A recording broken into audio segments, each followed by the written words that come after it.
Hey everyone, and welcome to the RDG Sports Channel with your boy RDG. We're in the building. Please like, share, and subscribe. Please don't forget to hit that notification button. If you're first time watching the video or you like what you see, please hit that subscribe button. Hit that notification button also. Sorry, you guys, I've been away. I had a funeral that had death from a close friend. I had to, grieve a little bit, attend the funeral. Now I'm back. I seen all the news, seen everybody else posting all over the internet about, Adam Peters and the new hire that we got from the 49ers, the assistant GM. I'm happy about that.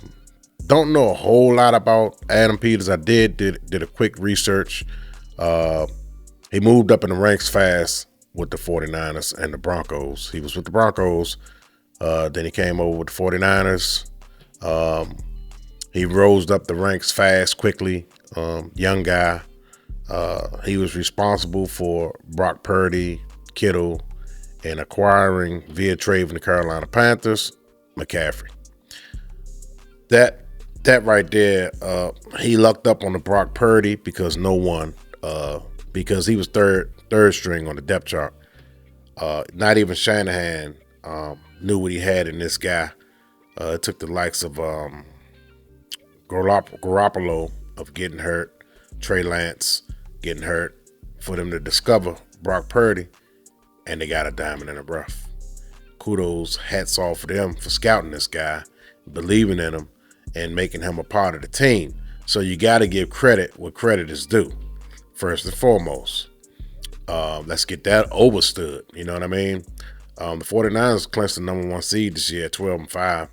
Clearly, arguably, the second best, or some may argue the first best team in the NFL, right up there with Baltimore Ravens. That's my pick to go to the Super Bowl. Those two teams, by the way.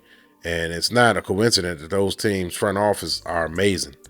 And Adam Peters was a part of that 49ers front office. You see where I'm going at with this. It's been talks that the Ben Johnson connection was ties with Spillman, Peters.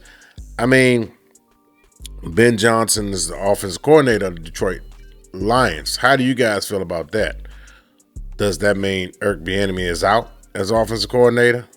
If Ben Johnson takes over as head coach, he want to bring in his own offensive coordinator, or he may want to call the plays. It's interesting. Me personally, I still want us to get Jim Harbaugh. He's number 1 on my list. Ben Johnson, I really didn't think of Ben Johnson. I know he's a hot candidate. Everybody is talking about him. But for me, Eric Bieniemy would have been on my list. I don't know if he's on Peters' list. I can't speak for Peters. I don't know. But Eric Bieniemy, it's been rumored that he has no one going after him. And then I see a rumor of one of those teams was looking to acquire his services as a head coach. Now, that one is probably a smokescreen to get some steam started. But I haven't really heard the national pundits talking about Eric Bieniemy as being a sought-after head coach out there. It's more Raheem Morris, Ben Johnson, Jim Harbaugh, the Slowitz guy. I don't know if I'm butchering his name. Slowick, whatever his name is. Guys of that nature. Even the old Tennessee head coach is getting sought after. So, and Pete Carroll, you can throw Pete Carroll in there, but I haven't heard anything about Eric Bieniemy as being rumored as a hot candidate to be a head coach. So I haven't heard that one. Maybe I'm wrong. Maybe like I said, I've been busy doing everything else. Maybe that one came across and I didn't see that one. But everybody else, I pretty much heard rumors of those guys. But anyway, like I said, my top candidate will be Jim Harbaugh. Then if you want to throw, what's the guy name? It's another guy out there that I was looking at. Oh yeah, Raheem Morris. Yeah, Morris. It would be a guy that I would take seriously and kind of give a long, hard look, at and the guy Dan Quinn. I mean, Dan Quinn only because this guy, every time it seemed like when he went to Atlanta was good. They was a good, solid team. Always fought hard, even in the Super Bowl. But they just ran up against the greatest quarterback ever, Tom Brady. So that was a bad luck on that one. But Dan Quinn, look how he got the Cowboys defense playing. I know they've been reeling against the run as of late, but Dallas, defense overall, the last 2 years that he's been running it, has been steady as a horse, man. I mean, they've been steady as a horse. So you got to tip your hat off. Ever since he's been there, they've been winning. Not Mike McCarthy, but ever since Quinn been there, those Dallas Cowboys been winning. No ifs, ands, buts about it. You know what I mean? And they've been a threat. So somebody like Quinn, I'll feel good with that. I'll feel comfortable with Harbaugh, Raheem Morris, or Quinn. I'll feel comfortable with those three guys. Ben Johnson, like I said, I just don't know. I know he's the most sought after head coach right now. I get it. But please, give Harbaugh a chance. Harbaugh is a proven winner, man. We don't know nothing about Ben Johnson other than he's the offensive coordinator, for the Detroit Lions, which, by the way, their offense have been good. He rejuvenated Jared Goff. You know what I'm saying? They hit on Laporta real good. Williams, guy Saint something, the wide receiver number 14. You guys help me out in the comments. I really keep track of my commanders. If a team torture my commanders, then I know who the guy is after that. No, I do know who most of the players is around the NFL, but that particular guy, I know they got Gibbs, number 26. Who else? The running back, I think his name is Alexander, if I'm not mistaken. I could be wrong. He's a tough, hard-nosed running back, so they got a solid offensive line. Jared Goff, once again, rejuvenated his career, under Ben Johnson. Detroit, they got the very fast Williams, the wide receiver, number 9. Super fast, like elite speed. You know what I mean? This guy flat out can run. So when you got all those weapons on that team, it kind of makes the offensive coordinator job easy. Now when you come to Washington and you got the likes of Terry McLaurin, Curtis Samuel's not going to be there. He's going to be a free agent unless the team want to re-sign him, which I highly doubt. And then you got my wide receiver from Penn State, Jahan Dotson. What's it going to look like with him? Who they going to add? You got to have a tight end. We all know Logan Thomas is not the answer, so we need to move on from that one. I say either sign a free agent tight end or draft a tight end fresh out of college. It's one of the two. You got to have a tight end. Any high potent offense, all of them always have a good tight end, good to great tight end. You cannot score a lot of points without a good tight end. You just can't. I've never seen an offense put up major numbers without having a good, serviceable tight end that can run and catch and block. Just look at Kittle, 49ers. This guy can do it all. He's an elite tight end, who wasn't even taken in the first 3 rounds, I don't believe, So you can look up, That's why we under new management. He picked the right people. He's picking the right people. Now we're going to see who Adam Peters picked as the head coach, because that's the most important piece right now. You got your GM. You got him set. Now we're going to see what Peters probably waiting on today's game to see what happened with Detroit. You know what I mean? So we're going to see who Peters go after, Now we got the draft rolling in, Everybody wants Khalid Williams. Me personally, I wouldn't mind getting Khalid Williams. I did a little bit more of a deeper dive into him. I still like the boy out of LSU, Jaden Daniels. I still like the boy Penix. May is my 4th best quarterback. My number 1 is Khalid Williams, Jaden Daniels, Penix Jr., and then May. May is like a poor man's Trevor Lawrence to me. You know what I'm saying? I can't get up on the table and say, yeah, I gotta have this guy. He doesn't do that for me. You know, I look at a guy like Khalid Williams because I'm such a big Patrick Mahomes fan, and I see a little bit of it now. After I did a deeper dive into him, I'm starting to see what everybody is talking about. The guy's a magician back there. You know, he's Patrick Mahomes. You know what I'm saying? But it's only one Patrick Mahomes. Don't get it twisted. It's only one. But then I look at a guy, Jaden Daniels, that could be, you know, the second coming of my boy from the Baltimore Ravens. I don't know how to say his name. We're just going to say Lamar or LJ. You know what I'm saying? But he looked like the second coming to the Baltimore Ravens quarterback. You know, and that's special. This guy we talking about Lamar Jackson now. This guy got 2 MVPs in the 6 seasons that he been in the league. And to think that Arizona drafted the bum, and I don't even want to say his name, over Lamar Jackson. Lamar Jackson went 32nd in that year.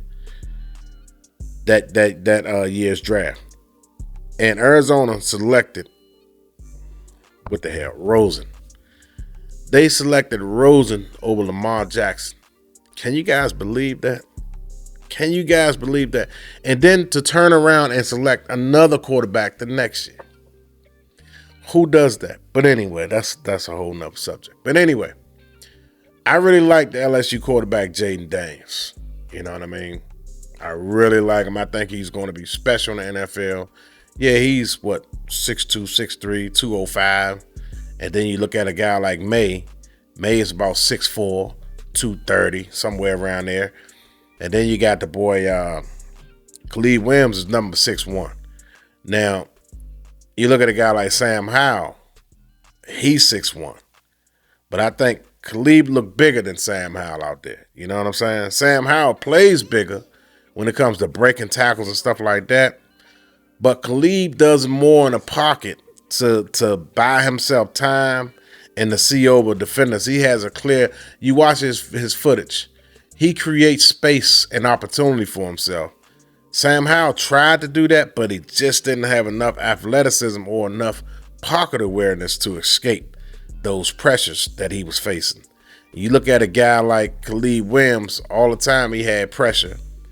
Well, I'm not going to say all the time. I take that back. Not all the time. But when he did have pressure coming up the middle, it's the way he sidestepped, the way he moved back, then moved forward. Just like a Patrick Mahomes, the sidearm throws, you know, to buy his wide receivers time. So a guy like that, you really don't need a great offensive line because he'll make the offensive line look better than what they are. You know what I'm saying? Just like a guy like Jaden Daniels will make an offensive line look better than they are. Now, what's his name? Penix and May, you have to have good offensive linemen for those guys. You got to have a solid offensive line group for those two guys right there. Those guys are perennial pocket passers. You know what I'm saying? With a little bit of scrambling ability. You know what I mean? Those guys like to survey the field, you know, so they need time to read, just like Sam Howell. Sam Howell needed time to read. But a Khalid Williams and Jaden Daniels, those guys, it doesn't always have to be perfect for those guys. So that's why those two guys are at the top of my list. And I think we'll be able to get one of those two guys for sure because we're at the number 2 spot. So if Chicago was to select Khalid Williams, Jaden Daniels will fall right into our lap anyway. You know what I mean? It's been rumored that I don't know. This is probably fake news. You guys know anything of this being true? You guys let me know in the comment section. But they say Khalid Williams don't want Chicago to draft him. I don't know. You know, they talking about this guy off the field issues. You know, he's a diva, quarterback, whatever the case may be. He painted his nails, whatever the case may be. Like I said, I'm tired of just good guys. I need guys that's going to help us win. I don't care if this guy a diva. You know, Who wants to go to Chicago anyway? It's cold. It's cold out there, man. Nothing against shout out to Chicago Bears. It's just cold out there, man. You know, who wants to go there? But anyway, Chicago got a lot of good things going for them. So I mean, I don't know what the young man issue would be going to Chicago.